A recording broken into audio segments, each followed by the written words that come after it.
You are listening to the Two Disabled Dudes podcast. I'm Kyle Bryan. And I'm Sean Bumpstark. Together, we're navigating life with disability. Sean and I were both diagnosed with a rare, debilitating, life-shortening disease that has affected our physical abilities and causes us to live with urgency. We are constantly looking for the next challenge, not only in spite of our disease, but because of it. We are two dudes who constantly challenge our own abilities, and we invite you to do the same.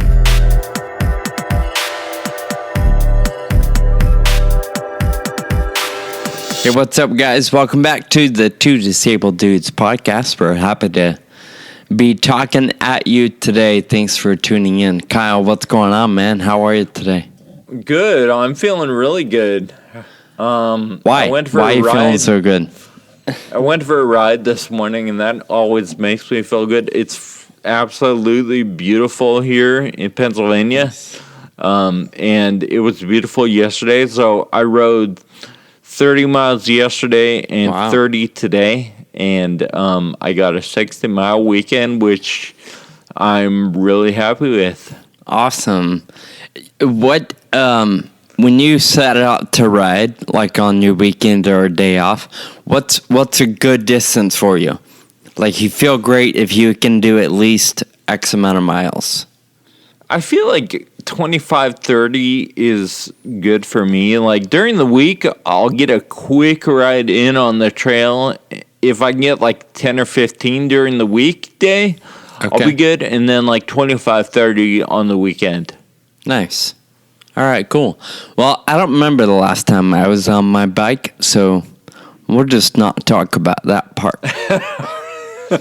No, actually, to be fair, I'm not on the road as much anymore with my bike, but I go to the gym pretty frequently, and I've been doing the stationary bike at least 3 days a week, so that's been cool. I don't measure it in distance, though. I have no idea how far I'm going in miles. Yeah, stationary is really hard to measure. But I go amount of time, though, Yeah, and I go for at least 2 or 3 minutes. So that's got to be, I don't know, like a mile and a half at least. I mean, that's really good, man. Yeah, I'm really trying.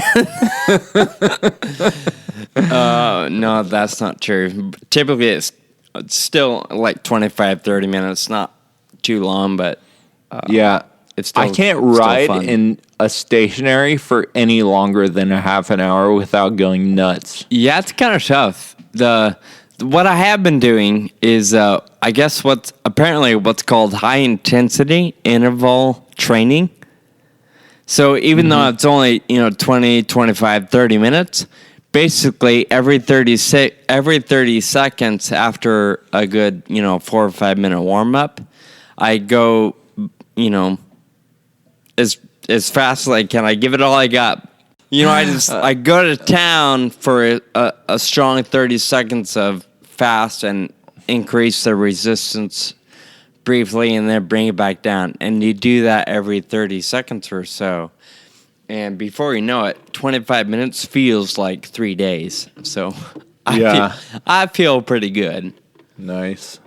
Awesome. Well, cool, man. I'm glad you've been getting out on the road. That's always nice and encouraging. It's always cool and fun to be outside. Heck yeah. What have you been up to lately? Well, work, we've done some traveling lately. We'll talk about that in a few minutes, but back to work, kind of getting back in the swing of a regular routine. And I'll tell you what's been really challenging for the last week. Solid week. Something has gone wrong at my apartment complex, and nobody has hot water. So for the last week, the laundry room has been closed to conserve hot water. And even, in our kitchen, in our bathrooms, at best, barely lukewarm. So it's been kind of a depressing, not fun week taking warm to cold showers. I do not enjoy that. Honestly, anytime I seriously think about it, almost every single time I turn on the shower, I'm like, oh my God, I'm so grateful for warm water. I definitely become more grateful when this happens. This is the second time, to be honest with you. It happened about this time last year, and we went without hot water for about 2 weeks. Wow, dude. I don't know what's going on with this place. Overall, it's a really good place. Great landlords. Clean, neat, but something's not right with the plumbing or the hot water heater or something.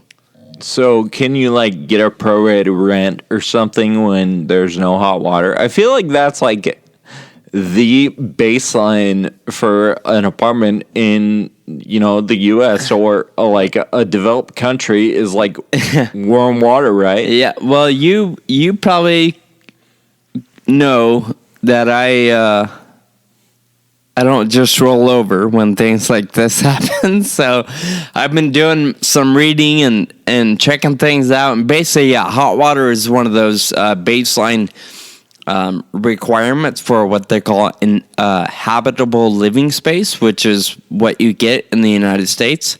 When you sign a lease, it's whether implied or not, a lease basically ensures any resident or any leasee to get habitable living space. That includes hot running water.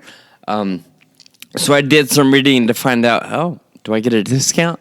And from what I can tell, essentially, a property owner has about 30 days to remedy situations before any judge will, decide in the favor of decrease rent or whatever you want to call it. So I guess for 1 week, it's just a part of life. Things go wrong, so you can't hold it against them. But if it were to continue on for 30 days or so, then we can take some bigger steps.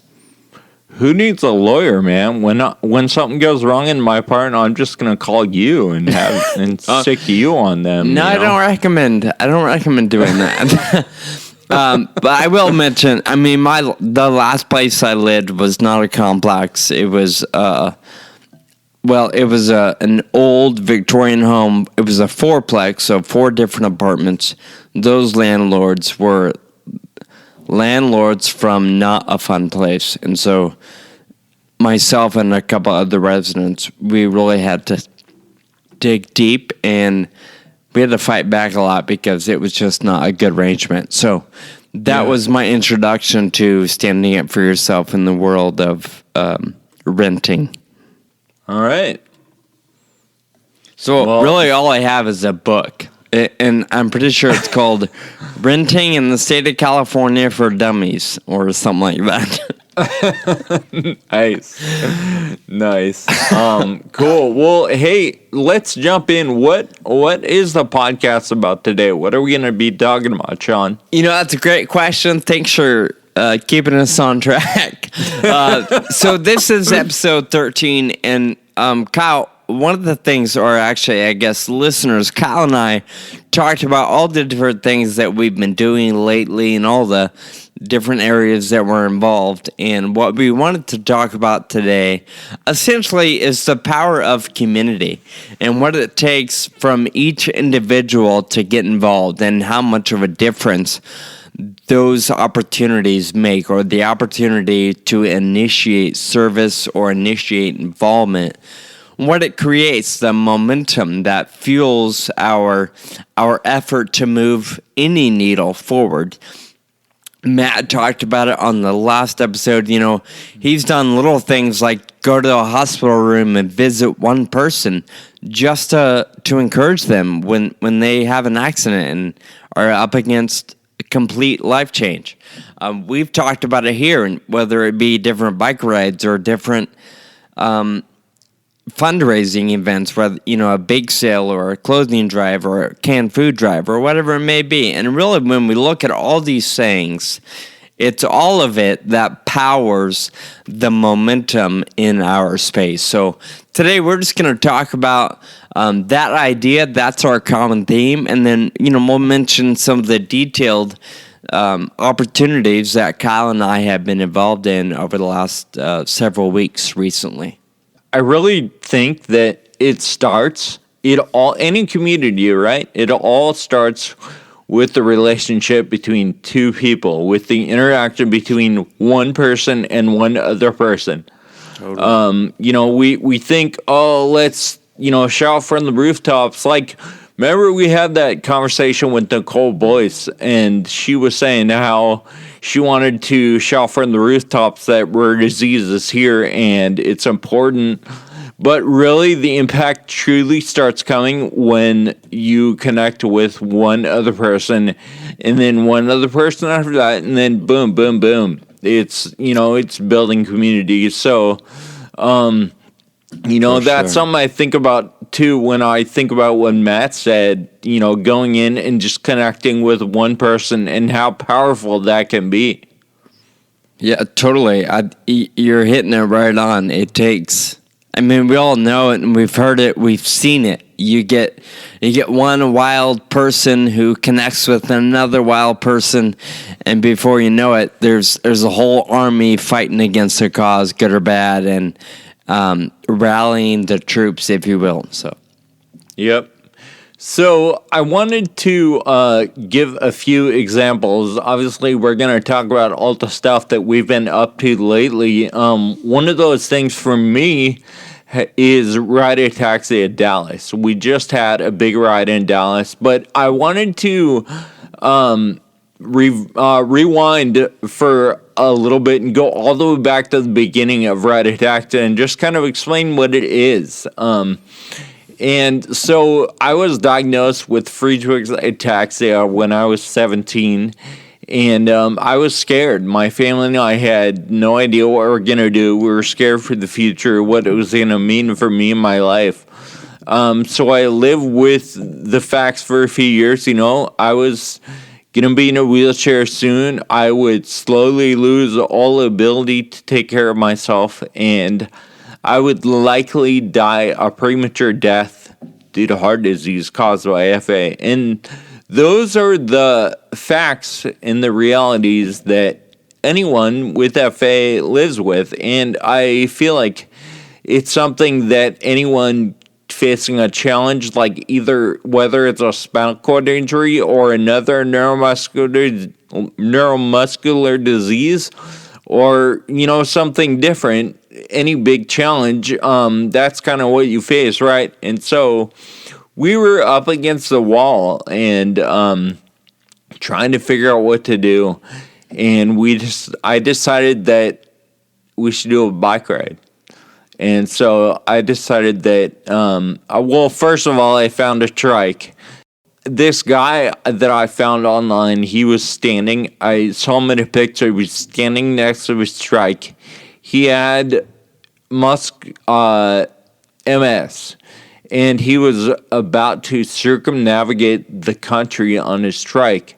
And I'd never seen a trike before, and I was like, oh my gosh, I think I can do that. And so that's kind of how it all started. And anyway, you were inspired by this guy, and we've talked about it before, and I think it's a really cool story. But once you discovered, okay, this person and this piece of equipment, I know what you're about to say. You said to yourself, I can do that.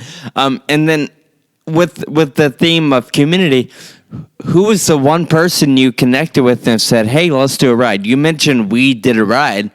But we today is different than what we was 8 years ago. Who was the we back in, 2007? So 10 years ago. Yeah, the community actually started with my parents. Just having a frank conversation with them, being like, all right, this is what we're up against, and what are we going to do about it? And me offering, like, hey, I want to ride my bike, my trike across the country. Like, and that's how it started. A conversation between two people, And it was literally your mom, your dad, and you from San Diego to Tennessee. I know your Uncle Steve joined you for a small portion, but I mean, ultimately, it was the three of you. And give us a quick glimpse. What does ride ataxia look like today? All 10 right, years later. I will absolutely answer that, but I also have to give credit to a few people who came out on the ride to join us in 2007. We had, I think, 7 other people join us the first day. David Henry joined us for 400 miles in there in Texas. My buddy Andy came out and joined us for like a few hundred miles, and we were riding 50 miles a day. So, he was, if you're in a week, we'd cover, a few hundred miles. So, and then, all right, so today Ride Ataxia has 6 different locations. It's a single day ride because we found out, so we did 3 long distance rides. 2007, we did a ride from San Diego to Memphis. 2008, we did a ride from Sacramento to Las Vegas. And Sean, that's where you and I started working together. Yeah. And then in 2009, we did a ride from Portland, Oregon to Seattle, Washington. And that's when you and I weren't friends, so I didn't do that one. I totally remember. That's when we kind of hated each other a little bit. That was our dark period. Yeah, that was our time off. But over the next few years, we found, and it's not too hard to imagine, that it's easier for more people to get involved when we don't do these huge multi-day rides. Sure. So now our rides consist of single-day rides, and there's several organizations that do bike rides. I mean, even a bike club will do a bike ride, and it's multiple route lengths with awesome food at the end by Outback Steakhouse, an incredible partner that's helped us build the program from the very beginning. And, it's just a whole lot of fun, and the whole FA community comes out to their closest ride that they have in their area, and we raise a bunch of money and just do an empowering bike ride that lots of different people can be involved in. So right now we have 6 locations, Philly, Orlando, Dallas, Sacramento, Chicago. That's 5. And then this year we have Southern California, and then Atlanta we're going to have next year. So super exciting. So check this out. This always blows my mind, and it's something I'm really proud of, so you may have heard me say before. But, like you were saying in the beginning, it was me and my mom, my dad, and our goal was to raise $30,000 for FA research. That year we raised $40,000. Well, last year alone, in 2016 alone, we raised $1 million with the ride. Wow. And that's huge.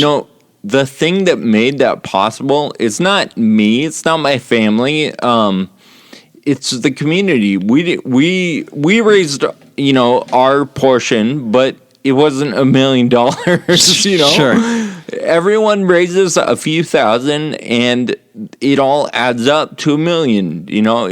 It's just amazing how the connections in the community help to push the needle forward. Totally. Bigger and better always, I think that's huge. And it all started essentially with one bike ride, and now, like you mentioned, 6 major cities across the country, each one probably getting at least 200, 300 people involved.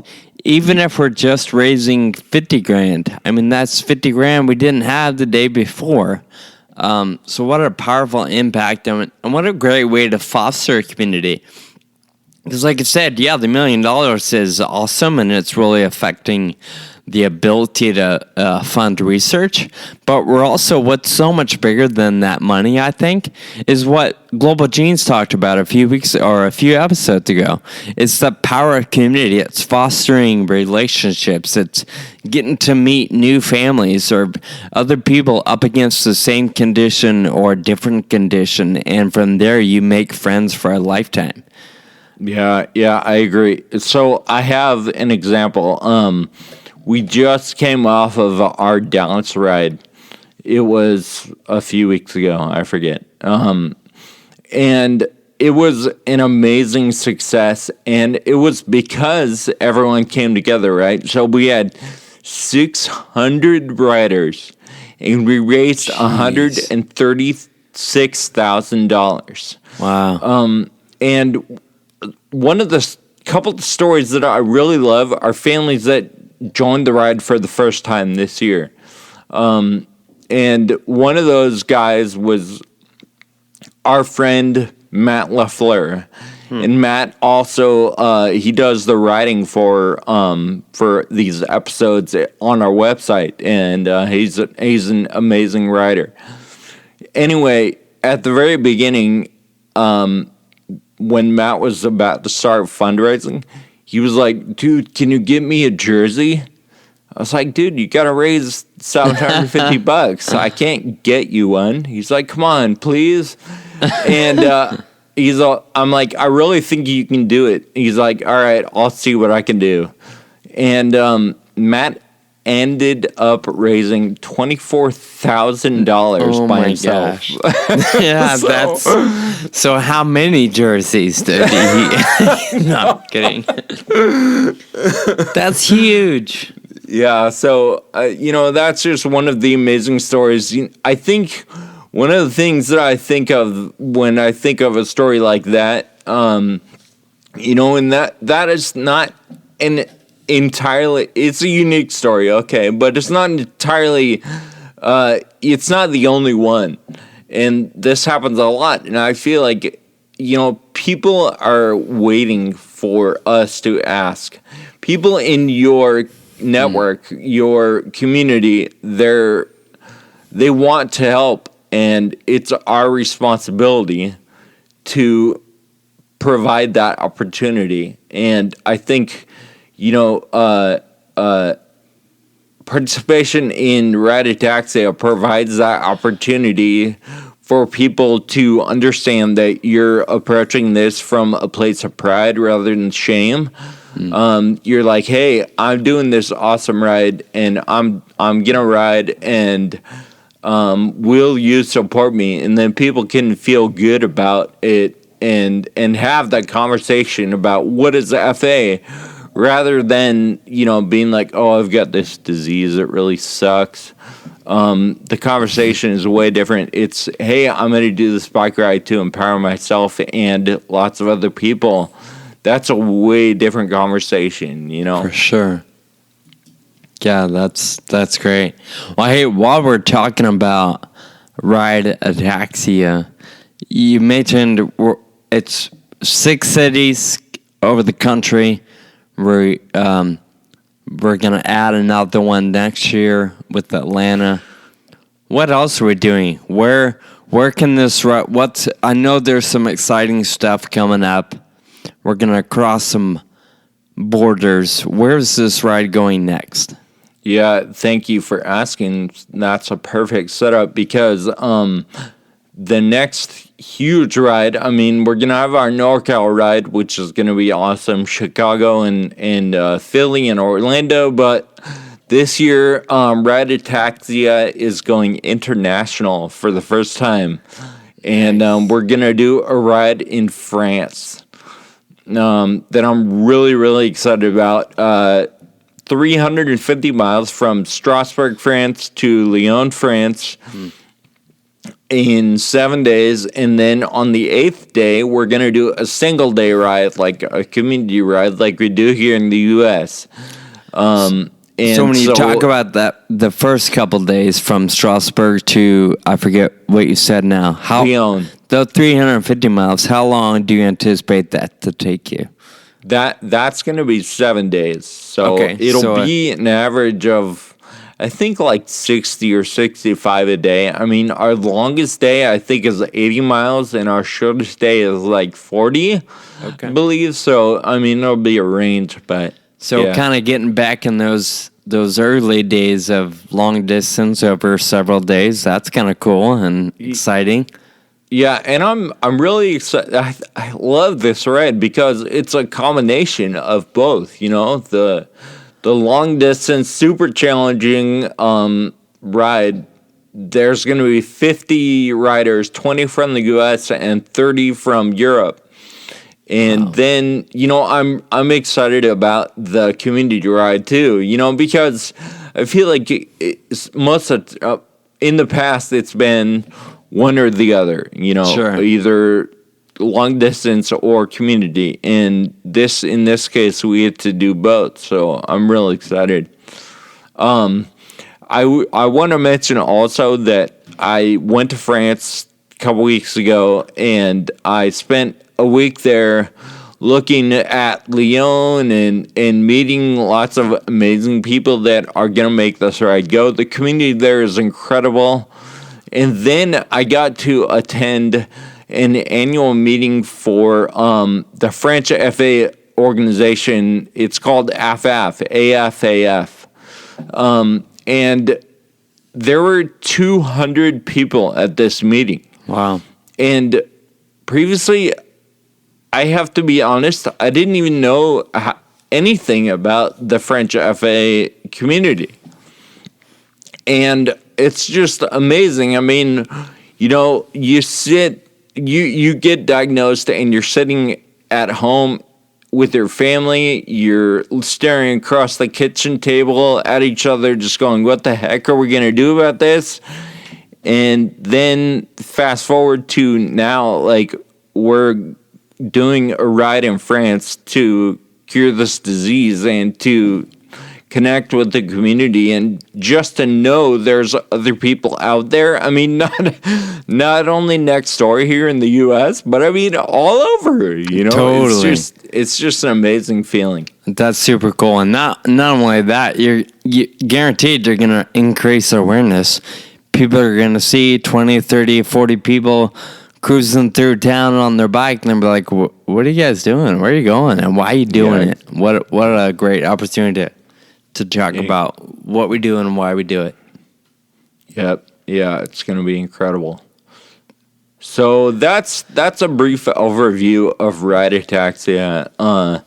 Sean, why don't you tell us about the film and kind of give an overview of that and what's going on there? Sure. There's, you know, the rides that you talk about, super exciting and always fun to be a part of. But there's another, I think, kind of a big element that Kyle and I are both involved in that also helps open up some opportunities and take us all over the place from time to time. And in 2010, we took our bike riding across country in one race. So if you've been around for a minute and you follow Kyle or I, you probably know about this Team Farah Race Across America effort we did in 2010.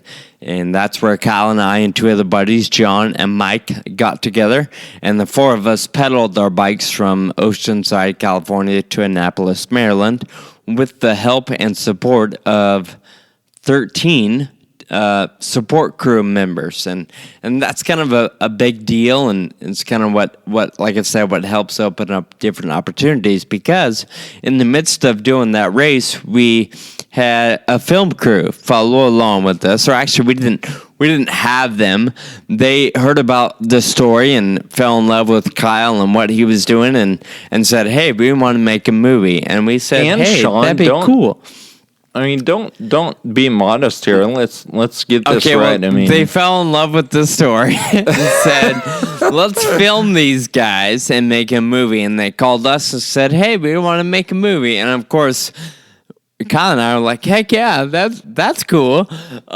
So they filmed us, followed us with the race, and had a really challenging but exciting time having cameras always on. And several years later, they produced this film called The Ataxian. The Ataxian premiered in 2015 in Hollywood, California. And this film really captures life with Friedrich's ataxia as it sort of evolves around the bike race that Kyle and I were a part of. So it captures several different stories, not just the bike race, but it features other families and other patients involved in the cause. Anyway, this film came out in 2015, and since then, it's premiered or has shown in several different film festivals across the country, mainly on the West Coast and a few on the East Coast. We've had the opportunity to be a part of some in Newport Film Festival. What are some of the other ones we did? Sedona International, and our premiere was Dances with Films in Hollywood. So those are and we did the Nevada City Film Festival in California. And yeah. Well, yeah, with all those, we most recently did a film festival in Boise, Idaho, known as Film Fort. And Kyle and I were both able to join the one of the directors of the film. We got to hang out with some of the other family featured in the film and really just had a great time for 2 or 3 days just hanging out and fostering that community that we're talking about. You had a unique opportunity that I took a nap through. I was pretty tired. But while we were in Boise, talk about somebody you got to meet and take a picture with. Yeah, so Film Fort is part of a bigger effort called Tree Fort Music Festival. So it's this huge music festival in Boise, and Film Fort is a part of it. So anyway, we were there, and we went out to see one of the bands called Mimicking Birds, and they have two songs in the movie. And so it was super cool because first of all, we got to go see them play live, which was really neat. And then afterwards, I stuck around and we got to meet them in person. The guy Nate is the lead singer, and we got to meet him, and we met his manager, I think, and just super cool guy that is, really focused on making amazing music that changes the world. And, I think that's one of the things in the film that people really react to is the soundtrack. All the songs that are in there, I think, are just amazing. Yeah, that you make a great point. In every film festival that I've been at, and of course we've done a handful of screenings privately, I feel like 100% of the time there's at least one comment or response that says, "Holy cow, who did the soundtrack? What an amazing like every song, like you said, every song is amazing, and it really ties the picture together in a beautiful way."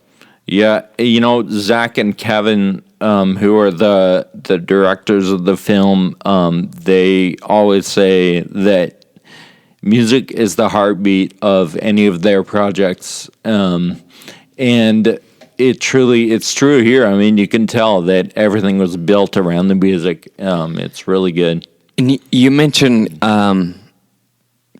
Kevin and Zach, which they're two really cool people that we'll have on the show here eventually, the producers of the film. So we'll definitely have an opportunity to pick their brain a little bit here on the podcast. But what we want to talk about also with the film is where it's going. We talked about the ride going to France, and the whole idea behind the film is to increase awareness and to engage community and grow the different people and entities and efforts involved in FA. So, Kyle, let's talk about that briefly. Where is we mentioned a bunch of places the film has been. It's not currently out available for anybody just yet, but where is it going? There's some exciting stuff coming up. Right. So, the film, first of all the producers that are involved are committed to getting this film out in front of as many people as possible. And it's just a matter of finding the right way to do that. And believe me, everyone is working hard to do that. And it will not sit on the shelf, mark my words. And I know that those words would be backed up by everyone involved in all the producers and everyone. So it will not sit on the shelf, first of all. Second of all, one of those opportunities to get the film out is coming up, and we have an offer to, I say we, but it's not really me. Like, I'm just the guy in the film. Everyone else is doing all the work and has all the responsibility. But the film will play on PBS in Florida, in the Tampa area, on May 18th. It's going to premiere on PBS in Florida. And it's really cool because May 20th this year is Friedreich's Ataxia Awareness Day. And so the program manager there at PBS in Tampa, I think it's called WEDU, is the station. And he is, really excited about the cause and wants to get this out as close to FA Awareness Day as possible. So that's really cool.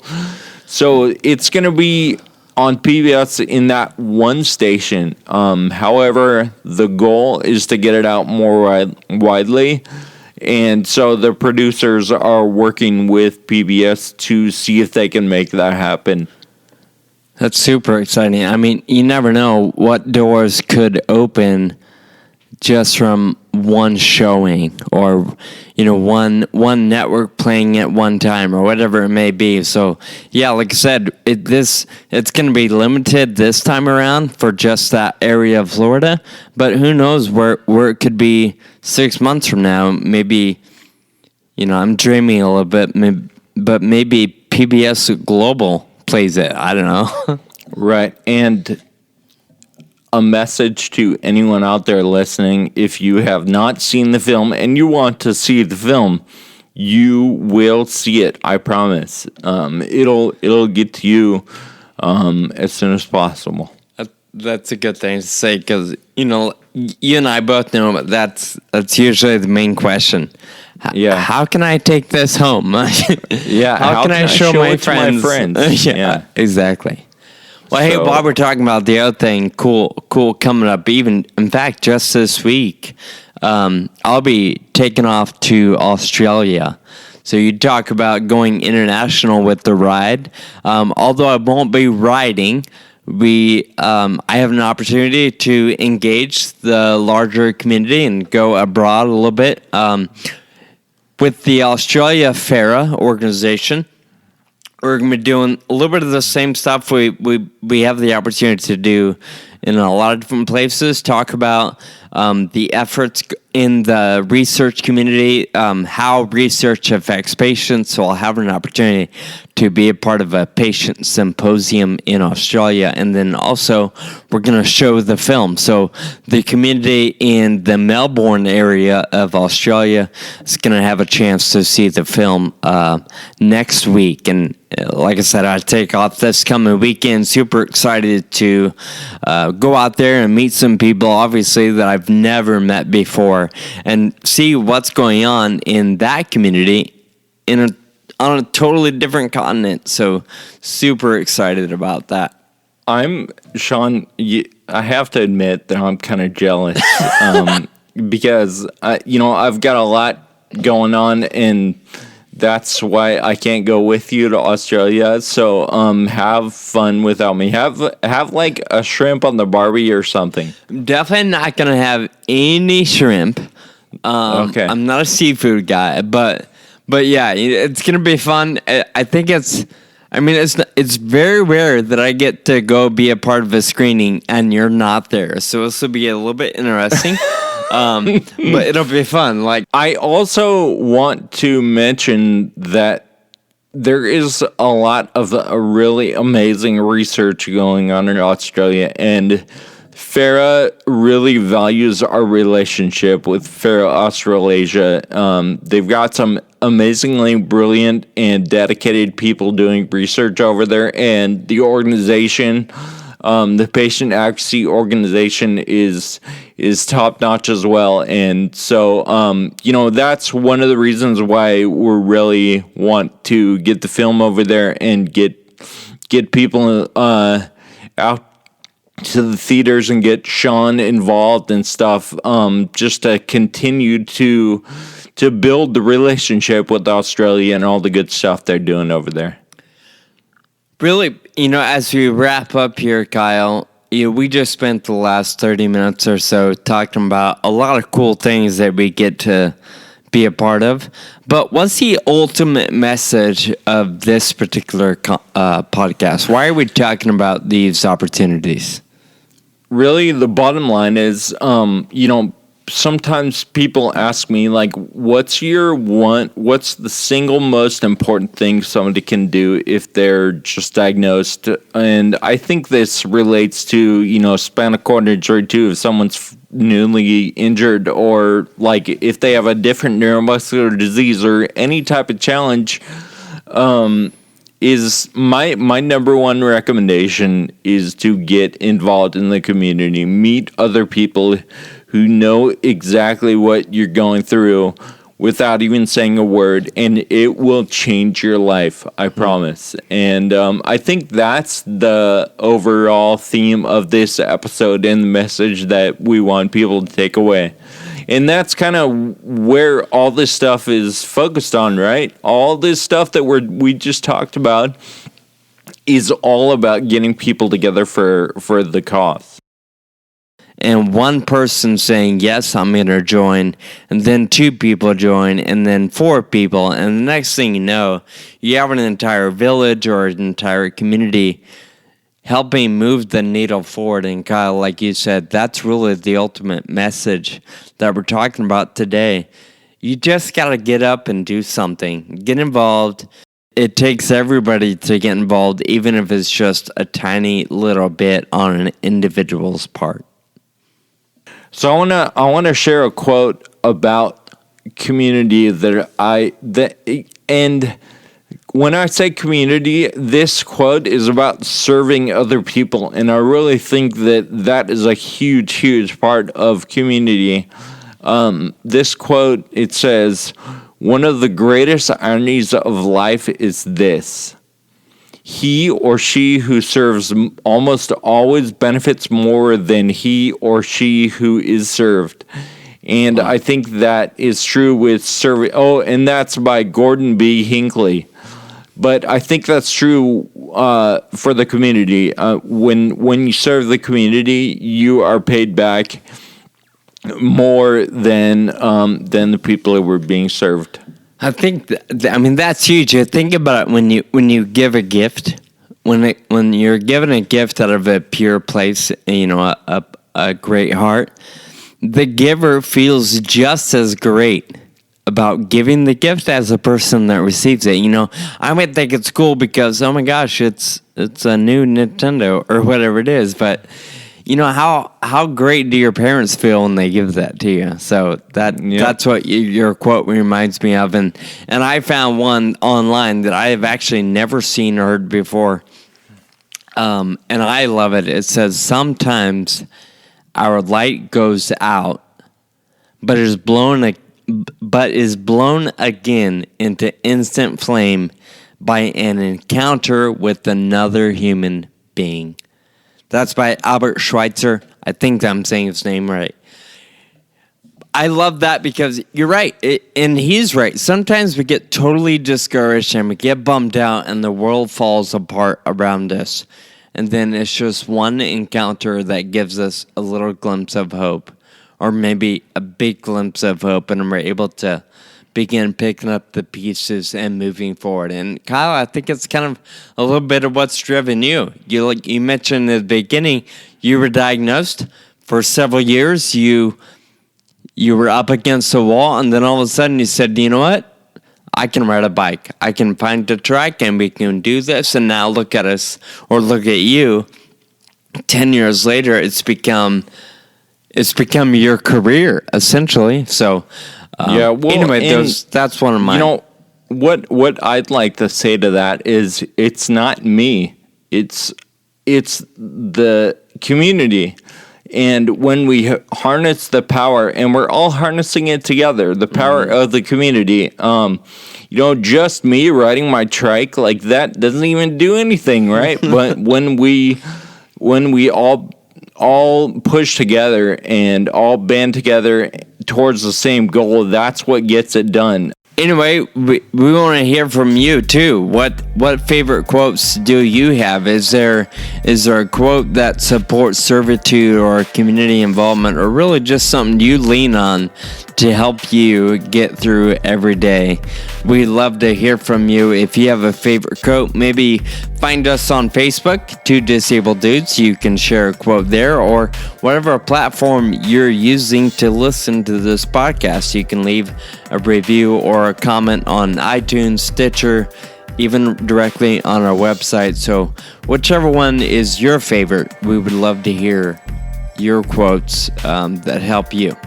Yeah, it's not hard to get a hold of us. There's multiple ways. So yeah, for sure. Yeah. So, all right. Awesome. Well, thanks for this conversation today, Sean. I had a really good time, and this is awesome, and I'll see you soon. Of course. Yeah, well, thanks, man. Have a great day. We'll talk soon. All right. Bye. Thank you for listening to the Two Disabled Dudes podcast. To find this episode and links to some of the stuff we talked about today, find us online at twodisableddudes.com or subscribe on iTunes. We'd like to hear from you and feature your feedback and questions on future podcasts. Be sure to visit us at twodisableddudes.com to find our contact info and connect on social media. Special thanks to our audio producer, Jake Tompkins, who also composed the music. We'll share a new podcast every other week. We hope you'll listen and share it with a friend. Until next time, keep living with urgency.